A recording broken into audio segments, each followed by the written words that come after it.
Welcome to Jones and for Sports, where we make sports better. What is good, y'all? It's your boy Jones, and welcome to another episode of E&J Full Court Shot. And as always, I'm joined with my host, E. E, what's good, boy? Good. Shit getting crazy this second half of the season. Uh, NBA trade deadline was just yesterday. A lot of moves.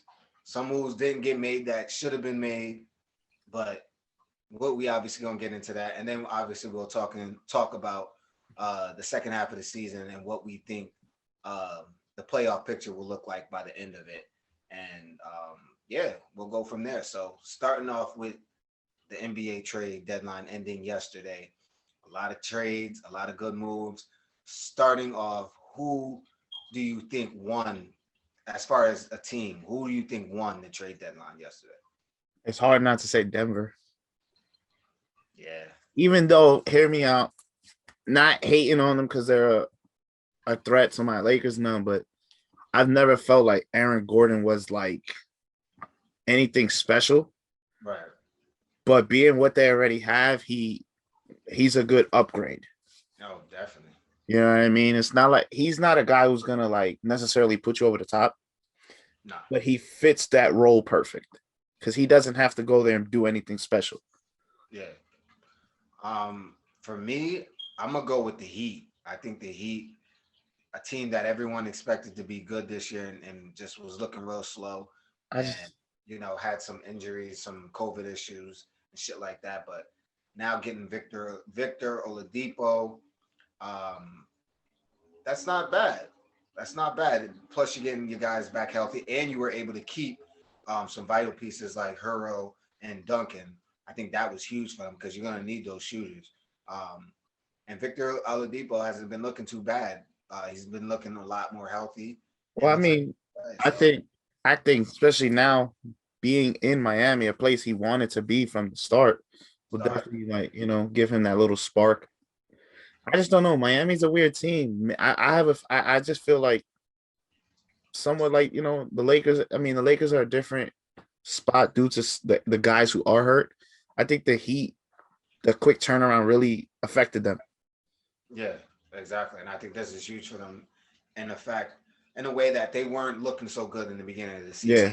And that this is the time that they're going to need that final push because everyone, including us, believed that last year was a fluke with them getting to the finals. And obviously it's going to be a lot harder this year when you got Brooklyn and the Bucks looking good again. So everyone's going to need to play at their best and get their best players. Who do you think is the losers of the trade deadline? Why are we even talking about this? We got to. Bum ass Houston Rockets, you fucking idiots. You gave up James Harden and all you really got was Avery Bradley, who was on my Lakers last year, no hate towards him, and Kelly Olynyk and a bunch of first-round draft picks from the Nets that if they keep those three together will be late-round picks anyway. Right. Good job. Just to be different, I'm gonna go honestly because it frustrated the hell out of me. The Lakers. I'm frustrated that the league. I know it's not over yet. They're still in the buyout market, but I'm a little frustrated that they weren't able to make a move. I know they were trying to get Kyle Lowry, but obviously they weren't trying to give up THC, which was a smart move by them because Kyle Lowry's 34 and THC's 20. He's got a lot more upside, of course, shit like that. So, but with AD and LeBron being out, we clearly are gonna take a huge fall. And I know they're gonna, Bron's probably gonna come back healthy as ever, but AD is the person that I'm real worried about when it comes to him coming back and him being fully healthy, especially going into the playoffs. If I thought we could have made a move early in free agency to try to get one of those big guys, it's still possible, or just to make a move, a big splash, and they weren't able to get it done. So I was a little disappointed. My thing with the Lakers, being the Laker fan, like, yeah, it sucked them not making a move, but I think what hurts them is they don't really have the assets and the contracts to make certain moves work. That's true. You know, to get a guy like Lowry, you would have to, because there's technically they don't have draft picks to trade because of that AD trade. To get a guy like Lowry, you would have to give up 3 or 4 guys. So you're depleting your roster even more just to bring in one person. Mhm. You know, like would I don't get me wrong, would I like the move? Of course. At least if you're not gonna get Lowry a shooter, because obviously since last year they've been hurting with shooting. I would have loved the JJ Redick pickup. Yep. Absolutely. You know, I believe, you know, they definitely looking into the buyout market. Drummond, obviously, they've been eyeing Drummond since the get. Yeah. You know, Aldridge, even though it's likely he's going to Miami. That's another reason why I But picked in a way, I don't really want Aldridge because we need rim protecting rebounders, and that's Drummond. Yep. Did they fail with that free agent signing of Marcus Gasol? Absolutely. Yeah. It was a horrible signing.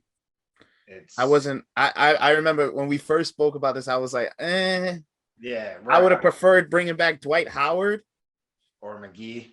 or McGee, but you know, I understand the part of like the skill Gasol does have with the passing and stuff, but you don't need that when you got LeBron on the court. Exactly. You got Schroeder, some playmakers. We got Yeah, you know playmakers. what I mean? All of that I'm not crazy about, but hopefully they got 2 spots to fill. Hopefully in this bio market we get a big man and, you know, some offense or a shooter that can help us out. Right. I'm with you on that. It's a shooter or a big man because that's going to be huge for the Lakers. But speaking of LA teams going into the basement, the LA Clippers made a move, something that they were trying to do in the offseason and just couldn't make it right, but finally got it done and moved one of their best players, That made no sense. That makes no sense. Lou Williams for Rajon Rondo. What are your thoughts? Makes no sense. I understand wanting to go after Rondo. You was hot on him in the all season. Makes sense. Okay, cool. Why you trade Lou Will? Hear me out. Am I a believer in playoff Rondo? Absolutely. He got my Lakers a championship last year. But in crunch time, you need a basket. Are you going to Rondo or are you going to Lou Will? We know PG's not nowhere to be found in the playoffs. Kawhi, you don't know.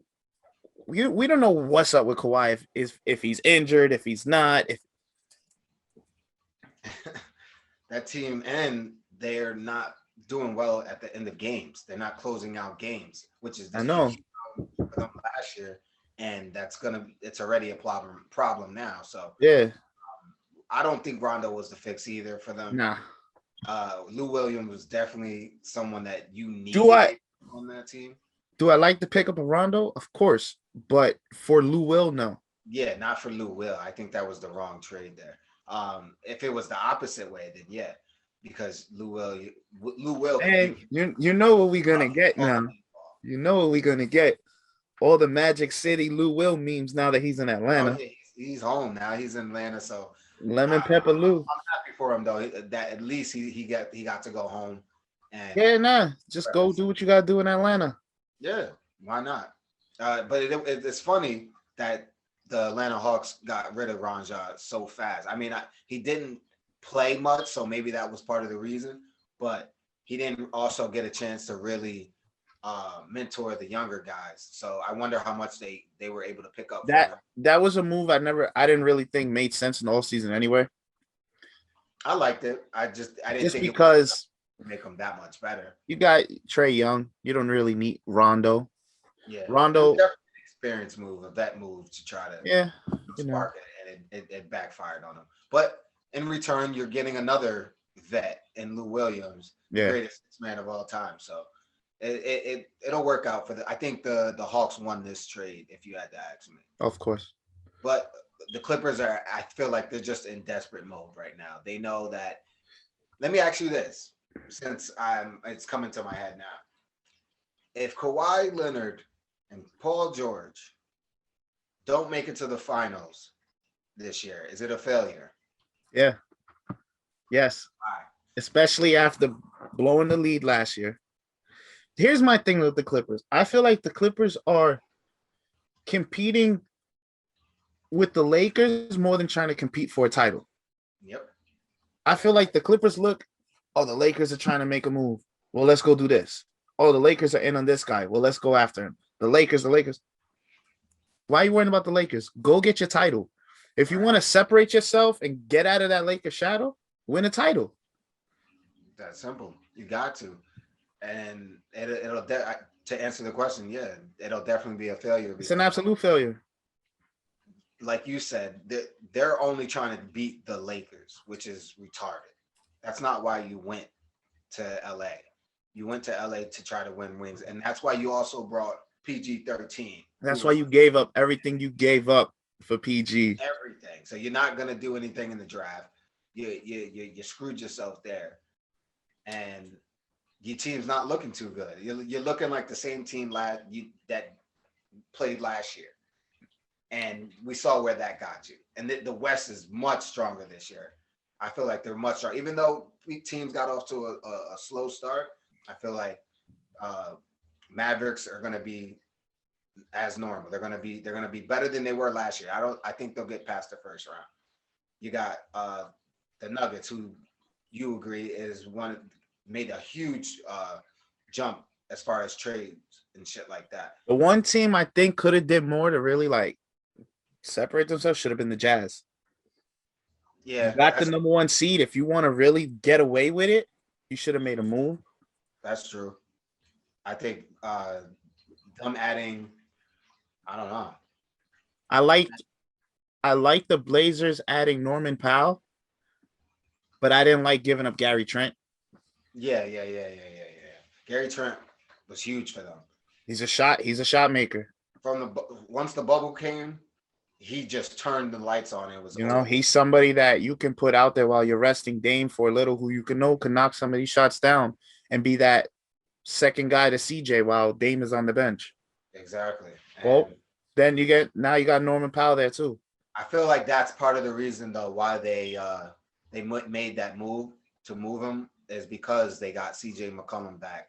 Yeah. And he lit it up last night. So I feel like they're comfortable in the fact that, all right, we got our guy back.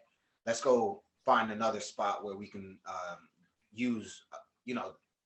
be useful and not just be on the bench, having useless minutes and shit like that. So I think that was a big pickup for them, especially with Dame doing what he's doing, trying to make an MVP case. He's lighting them up. He has his days where he fucks up, but he be lighting them up. Whew, Dame Dollar, that time. Get out of that 6 seed, please. Yeah, for real. I don't want to see him again. Another team that I think deserves a lot of credit was the Bulls. Yes, Bulls. I like it. Woo! That big man, that was huge. And they didn't have to give up much. That was huge for them. Especially the way Zach LaVine's been playing lately. That team has been on fire. That's the thing with teams like the Bulls. I wish almost like the Wizards would do shit like this. Like, you got a guy, if you're not going to move him, build around him. Right, exactly. And I think that was a move by Chicago to say, because they know that Zach LaVine is a free agent next year. And if they don't get him some help and make a serious push in the playoffs, he's gone. And one of the spots he's talking about going, you don't want to see Zach LaVine come to LA, Chicago. That would hurt your feelings so bad, so goddamn bad. So that was a move that they had to make. And I think this will definitely help this team going forward. But it's definitely going to be interesting to see how it plays out, because that's definitely going to be on their mind, on Zach LaVine's mind, whether he's going to stay or not after this. Here's a move that I'm hearing on TV. All this, sports analysts and shit, they're hyped about it. Even their owner is hyped about it. But I feel like he's just saying it because he has to, because his team is so overrated and it's showing. And they made a move, and I don't think it was enough. The Celtics. Come on. Yes, it was a move, but it wasn't a move that was going to, Celtics got Evan Fournier. Oh, my God. Yeah.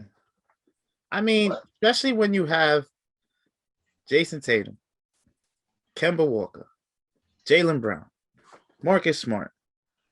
You're good on the wing. You're good on the wing. You got Horford. You got They don't got Horford. I mean, well, no, well, Tyson's gone now. Yeah, They just Tyson's traded gone. him. Like, if you did that to make space to Sorry, I said Horford.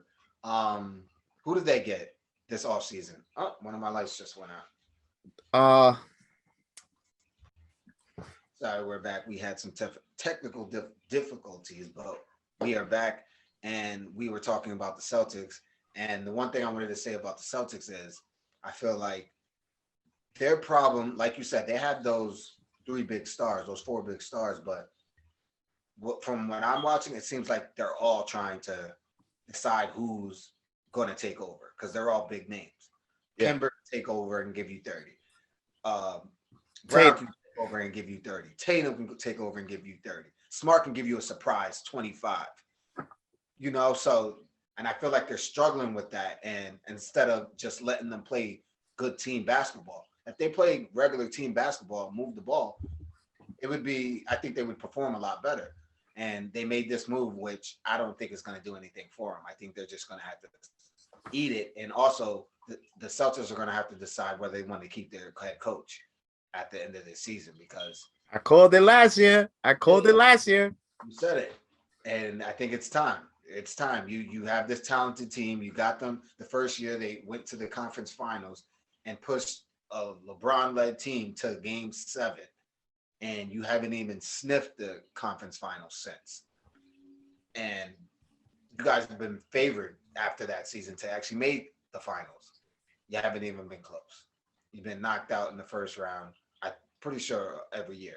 Maybe made it to the second round once. Second round. No, never first. Never first? Okay, so second round. But still, that's not good enough when you got a talented young team like that, especially in the Eastern Conference where there's not that many good teams. There's only like 4 teams over 500 right now. Right now, once you get past the third seed, everybody's like just over 500 or at 500. To the point the Knicks are like the 5th seed, 4th seed. Shout out to the Knicks doing your thing. Shout out to the Knicks. Julius Randle. We're going to talk about them, but most improved player of the year. Yeah, absolutely. But yeah, no, if you're the Celtics, you got to do better than that, especially when this is like I said, a Eastern Conference that's trash, and you're one of the most talented teams in there, and you can't get by there. They're like that, and they're like the 8th seed right now. That's just not going to get it done. So I think Brad Stevens, you might be seeing the door at the end of this season, and deservingly so. We spoke on it a little. You touched on it. Mavs getting JJ Redick. What do you think that does for them? It's cool, but that's another move that, you know, right? Like they're I don't know what's with that team. I think the slow start by Luka hurt them. KP hurt, not hurt. It's really hurting them. They're putting a lot into that. It's looking more each day that the Knicks won that trade. Yeah, absolutely. But I mean, does it help having a shooter like JJ Redick with a guy like Luka? Of course. Mm-hmm. Yeah, you got to surround them with shooters. You got to surround Luka with shooters, especially if he's, you don't got KP on the floor because, like you said, he's always injured. You need to surround it with help. So it was definitely a plus for them, but it's not gonna move the needle. Yeah, to where you're gonna get above. It's not even to me. It's not gonna push them to where they above than where they are now. Right.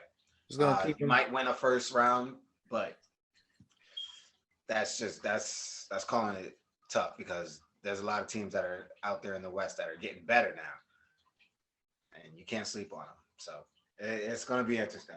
One of the last teams that I wanted to get into before we talk about the actual teams themselves is the 76ers getting George Hill. Now, the 76ers are a team that are one of the top teams in the Eastern Conference and they're doing it without their best man, Joel Embiid. They've been impressive, finally. But is this pickup, instead of getting Kyle Lowry like they wanted, I think that would have been huge for them. But they had to settle for George Hill. Is that good enough? Is George Hill a decent piece? A good role player on a good squad. I love what he did with the Bucks. I don't know. Yeah, but let's all right. We can go before that. Look when he went to Cleveland, he didn't do nothing crazy there. Yeah. Like I feel like George Hill being George Hill, obviously is we're past that part.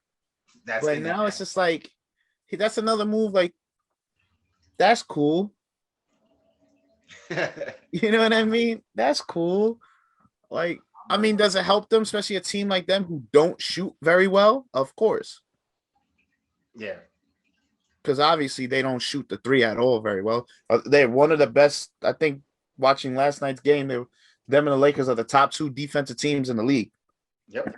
Yep. So like defensively, that's good. But like having a shooter like that, which is cool because we obviously know having Ben Simmons run the point, he can't shoot. Put the shooters around him, which is good. And obviously, I mean, to them, it's good. To them, they're like the Lakers. Once you get Embiid back, you get an MVP candidate back. That's almost as good as any trade you could make. Mm-hmm. And then not to mention, but Tobias Harris has been going off lately. He's been doing it. He felt disrespected not getting into that All-Star, and he's showing up now. He's really showing up. Like he's been going off. So they need it. They need but it. that's a team like they're good. That's a team that I want to see them go up against that healthy Brooklyn team. Yeah, absolutely. Especially with how Embiid has been playing. If he can come back and play the same way where he left off, and Ben Simmons and everyone's just playing the way that's the only thing that just scares me about Philly is obviously I'm not a fan of them. I've always been like that team's never going to work. Right. They don't shoot. They never to me, they never addressed the non-shooting. Obviously adding Seth Curry was good and stuff like that, but still it's just the injuries to Embiid, like, and it's always the lower body injuries that scare me on a big guy, his size. Like, that's something that could linger, and especially come playoff time. That's definitely gonna hurt. So, but the positive of it is that it's happening early. Of course. Now, normally it's usually towards the end of the season, right before playoffs, when he gets injured. So, hopefully he can get back healthy. But George Hill doesn't move the needle for me. He's definitely a nice role model, and if he can play like he did with his years in Milwaukee, that's a pretty decent pickup because he had some good years with it. But like you said, we can't erase his years in Cleveland. That was bad. Yeah, he didn't do much in Cleveland. He didn't do much in Cleveland. So it really depends on what they get out of him, but they're definitely going to need it if they're going to want to pass that Brooklyn team, because we all know it's Brooklyn's team to beat. Yeah. And they're doing it without KD, their best player. So it's going to be it's going to be very that Brooklyn team led by Harden looks scary. Yeah, by Harden without Kyrie as well right now. And they're missing one of the best bench players in the league in Spencer Dinwiddie. It's nuts. Harden's really doing it. Scary fucking team. Really doing it. So speaking of the East, we're already there. Nets. Everyone's talking about, we just talked about them briefly. How do you feel about this team now? They're sitting third in the East right now. How do you feel about them right now? They're scary. Like, obviously, early in the year, even after the Harden thing, me, I stay on my team. I was like, I want to see them in the finals, But obviously I still do. So but they're good. Even playing without KD right now, it's like they're this good without the best scorer in the league. It's very scary. That's a scary team. And see, the Celtics are trying to do what Brooklyn is doing right now when it comes to letting them all eat. Harden figured it out. Hey, I don't have to score 40 a night. I got Kyrie Irving, KD, and a whole bunch of shooters around me. I'm gonna get them involved and do what I do. And then when one of them's out and I have to be the ball handler and score, I'm gonna do it. And he can do it, and he's doing that. That's the difference between them and Boston is Brooklyn's big three are all established guys. Mm-hmm. Boston's big three are up and comers. Like, granted, they had, rookies and everything like that. They was in the conference finals. Cool. But you got guys that are in the playoffs every year, MVPs, guys who hit big shots in the finals, Yep. guys who won the finals. Like, outside of Harden, who's the only one who really struggles in the playoffs. Right. So And Harden struggles, and you still got a guy like Kyrie who can go off, and you got KD who's fucking Kevin Durant. Like, come on. that brings me to my next question.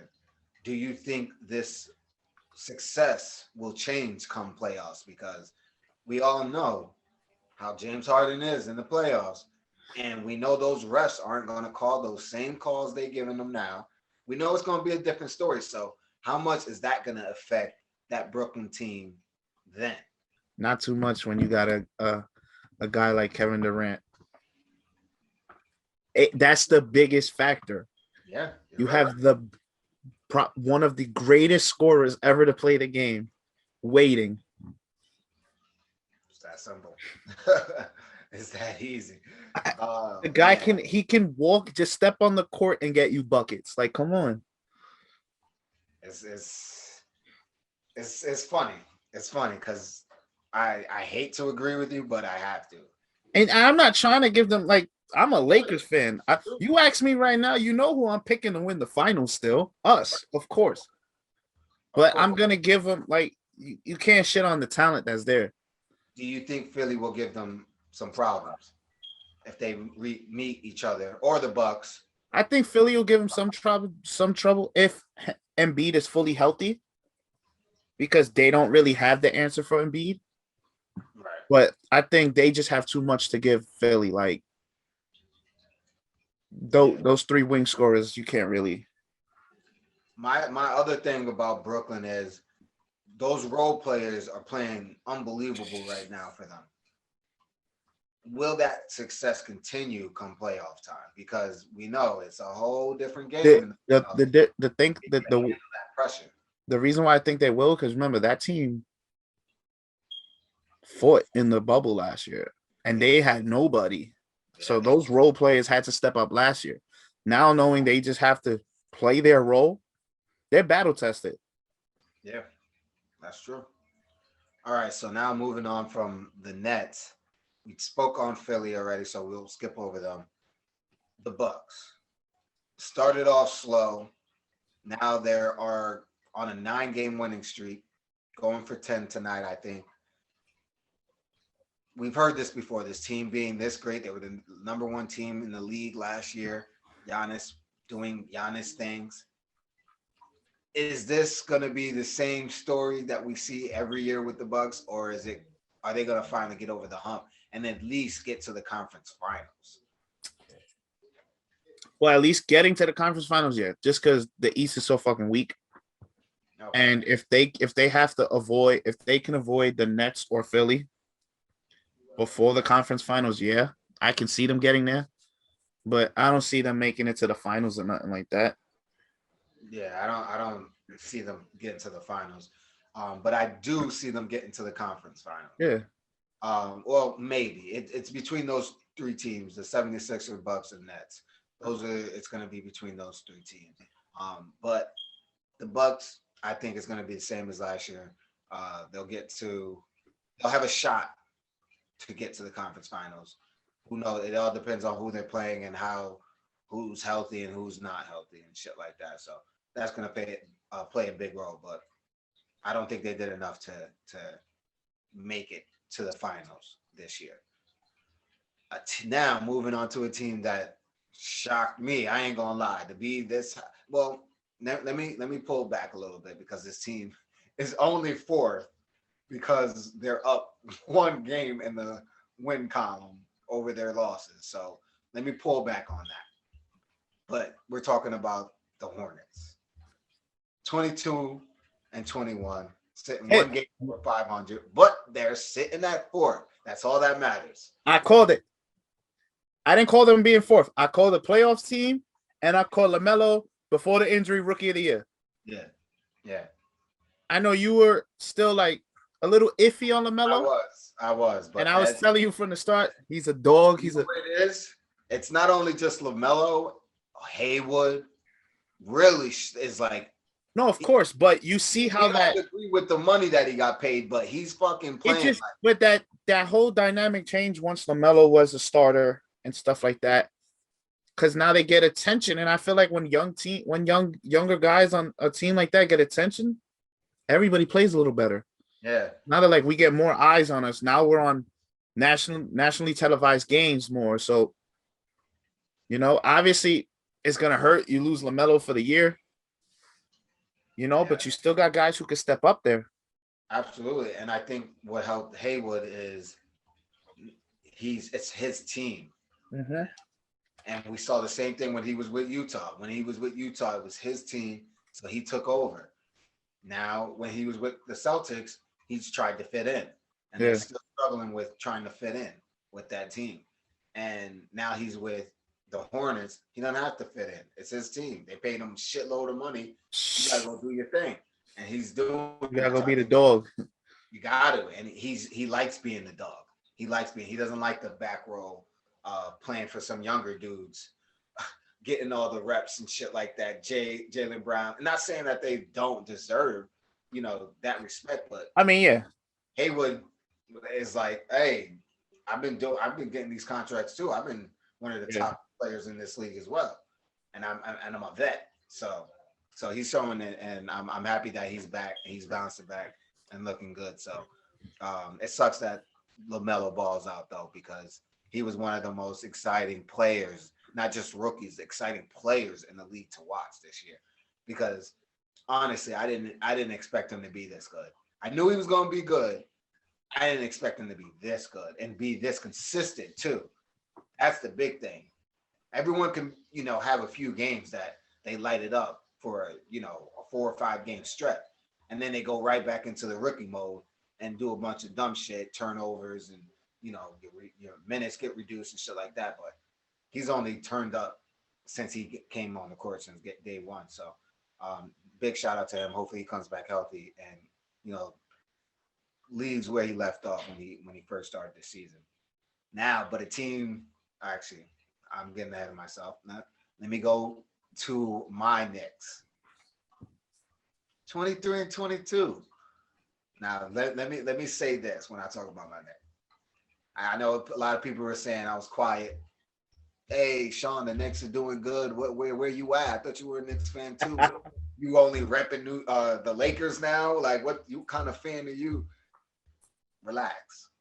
You got to remember, I've seen this story before. I've seen the Knicks play good at times and still be trash. But so this is what I did. I just let it play. I didn't watch no game. The first 10 games, I didn't watch. Maybe even 15. I heard the hype. Knicks are playing good. Number 1 defense at one point in the league. I'm like, they'll turn into the Knicks eventually. Keep winning. We're getting closer to the All-Star break, and we're a game above 500. I was like, nah, let me watch a game. Let me see what the hype is. I watched the fucking game, and I forgot who it was that they played, but it was a good team, above 500 team from the West, and they put in work. And Randall put in work. I think he dropped like 33 or some shit like that game. Tom Thibodeau got that team playing defense, which obviously is needed. You got the rookies playing well. Quickly, I love that kid. He can fucking shoot his ass off. He comes in and gives it to him. And then you got D Rose, who loves playing for Thibodeau. He always plays better under Thibodeau. Julius Randle playing lights out. Definitely, like you said, getting most improved player of the year. I'm just loving my New York team right now. This is one of the only New York teams that I rep, but they're finally giving me something to rep for. So, New York, keep doing your thing. I don't care if we get smacked in the first round of the playoffs, which I don't believe will happen. Right now they match up against the Hornets. That's That's a beautiful matchup. That can go either way. Exactly. That could go either way, and I'm okay with that. I'm okay with that. So New York, if you That could go 7. we will be fucking proud. We are proud of you guys right now. Keep doing your thing. I don't want to fucking jinx you guys by keep going on and saying that we're My only fear if I'm a Knicks fan, Thibodeau plays his guys lots of minutes. Yeah, he does. He does. I think it. You don't want them breaking down for the playoffs. Yeah, that's true. You need Randall healthy and fresh for the playoffs. Yeah, it's probably the players' pride and shit like that. They're really not trying to lose these games, and they're not. And even in losses, we look good. Yeah, I can accept a loss as long as we try hard and fight. That I'm very excited for the Knicks, especially going forward in the future, because even in this free agency, we didn't make a big splash. We traded Austin Rivers and got Ferguson back, Terrence Ferguson, which isn't huge, but which is good as well because we still got a lot of money come next free agency. Well, this is what attracts players. You know what I'm saying? Yep. And not to say it is, but there were some of the free agents or some of the trades that were being talked about. Some of the team's destination were the Knicks. So just to hear that free agents want to come to New York, it's music to my ears. So I'm happy to hear that New York is back. Hopefully, I don't want to jinx it, knock on wood. So New York, keep doing your fucking thing because we repping out here. Now, here's the team this is the team that I was excited about coming into this season, but they were very disappointing to start it off. Now they're starting to get back on track just a little bit. Atlanta Hawks, 22-22. No good. What are your thoughts on Atlanta Hawks? Another team that gave us hope, made some moves in the off season, had us thinking, okay, they're trying to do it with Trae Young. And another. All right, before we even say nothing, we can't act like, yeah, you're in the playoffs, but oh my God, you're doing well.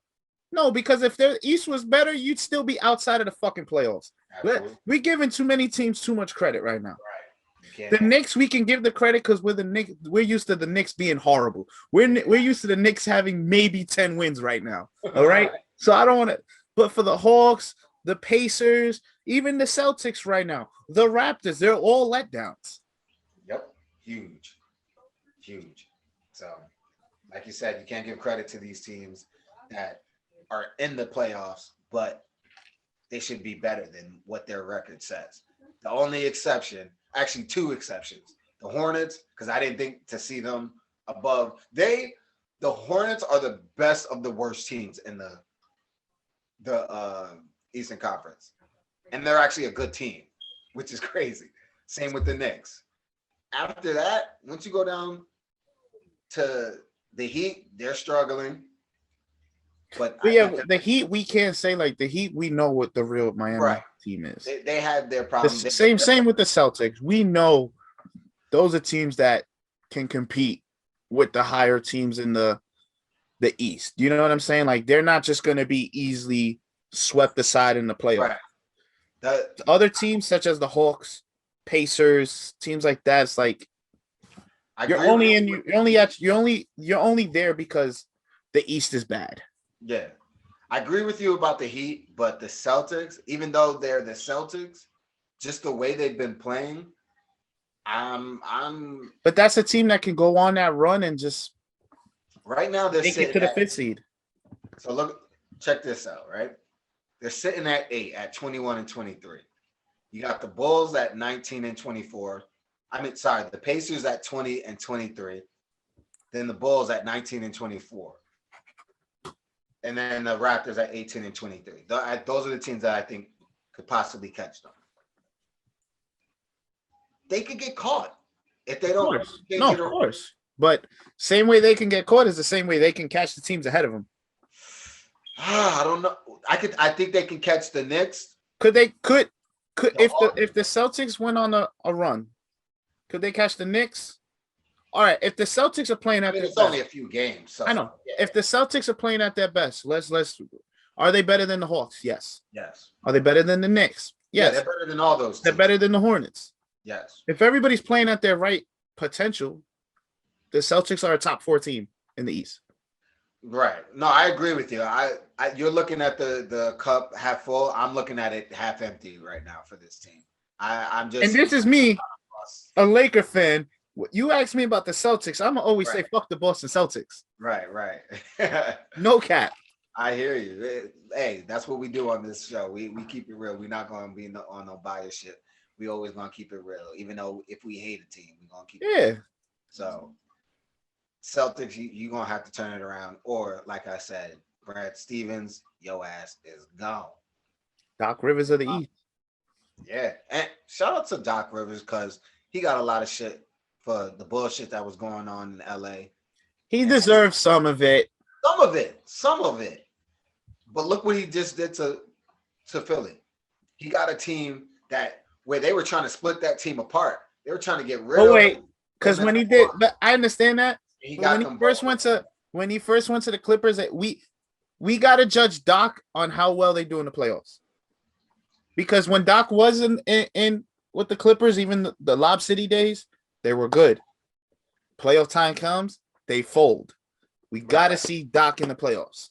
My thing is with Doc Rivers is, all right, you're absolutely right. We definitely got to grade Doc Rivers based on playoffs and appearances and stuff like that. But where I think he needs more credit is, and definitely deserves to be in the Coach of the Year discussion this year, is because he got Joel Embiid to do what we've been trying to tell Joel Embiid to do for years. Fucking be a dominant big man. Shaq's told him. If Shaq tells you to be a dominant big man and tells you what to do, just do it because he's Shaq. He's the most dominant big man in the game. But you didn't even listen to him. But for some reason, Doc Rivers got in his head, and now he's actually playing like a smart big man. And it's showing. He's in the MVP conversation. His team is number 1 in the Eastern Conference. So I got to give credit to Doc Rivers for doing that much. But you're absolutely right. It doesn't stop there. His success stops in the playoffs. So you're going to have to at least get this team to a conference, especially if you're sitting at 1. If you're sitting at 1, you got to get to the conference finals. At least. Because you're not going to see Brooklyn, and you should be able to beat the Bucks. Of course. So there's no excuses after that. But absolutely, definitely. Pacers. I honestly hear me out. There's not much else to talk about in the East. There's not. The only thing I would say is I don't know what happened to the Raptors, why they got so bad, and how they got so bad. Because they paid Pascal Siakam to be a max player, and he isn't a max player. I can tell you that. Very true. They paid him like a max player because he played like a max player for 1 year. Yeah, when he was the number 2 option on the team when you had Kawhi Leonard. Similar to Juju in Pittsburgh right now. Yeah, 1 year, $8 million after all that talk. Go TikTok somewhere else. Exactly. So this is what happens when you're a number 2 and you're having a great year because you're a number 2. And then you turn over to that number 1. And it's not there. Really see who you're about and what you're about. And he's showing it. So that's no good. But other than that, like you said, there's no other team to talk about in the East because it's just that fucking pathetic. It's really that bad. So we'll check in later on the season to talk more about MVPs and awards and shit like that. But other than that, is there anything else that you wanted to touch on? Nah. I feel like we got now we in that stretch run. Only thing I'm looking forward is the fucking Lakers getting healthy. Please quit. All right, so we didn't talk too much about your Lakers, so let's talk about them real quick. We going through it. All right, that's it. Not much to say. We going through it. First, AD went down. Even with AD going down, we was still moving with LeBron. LeBron was looking like he was gonna lock that MVP up, and then we get stuck playing on a fucking Saturday afternoon game against the Atlanta Hawks and somebody diving for a loose ball, diving into Braun's ankle. Damn. Okay. That was tough. That was rough. Damn. That's all I can say is damn. And the worst part about it is we know that LeBron is Iron Man. Exactly. For LeBron to be out 3 to 4 weeks, what the fuck? That's how you know it's serious. The injury gods are definitely in LA right now, and they're just chilling over there. And that's the injury guy's way of telling LeBron, sit your old ass down for a little bit. But that's the plus side. LeBron's gonna get rest, we're gonna get a fresh LeBron for the playoffs, which is beautiful because we know a fresh LeBron in the playoffs is gonna be very beautiful. My only worry is AD. Him being out this long. But the reason I do like though, we're not rushing him back. I totally We haven't hit that panic switch and like AD come back. Because if we rush him back, we know what worst case is. Look what happened to KD. Yeah. That's worst case for AD. Like, we don't need an Achilles tear, none of that. No. We already paid you. Rest up, come back when you're healthy, when it's playoff time. I just hope he's not rusty coming back because before he went down, he wasn't playing too well. He wasn't looking like the AD that he was looking at. So that's my only worry is that when he comes back, hopefully he comes back, healthy, first of all, number one. Yeah. And he comes back to AD that we saw last year. Hopefully, with everyone being down, this gives him even more fight to want to come back healthier and strong. So that way, when he does come back, him and him and LeBron can go to fucking work. Hopefully, like I said, we make some moves in the buyout market. Yeah. To, to help, get some role players, and then we can keep it pushing. Hey, Rob, make the moves, man. Go get Drummond, man. Yeah, go get Andre. Big time. But other than that, that is it. First of all, we got to thank all our fans and all of our followers and definitely our Patreon members. Thank you guys for joining us and supporting us. Other than that, it's your boy Jones, Ian J Full Court Shot, Jones with Sports. We make sports better. Peace. Jones with the Sports. We make sports better.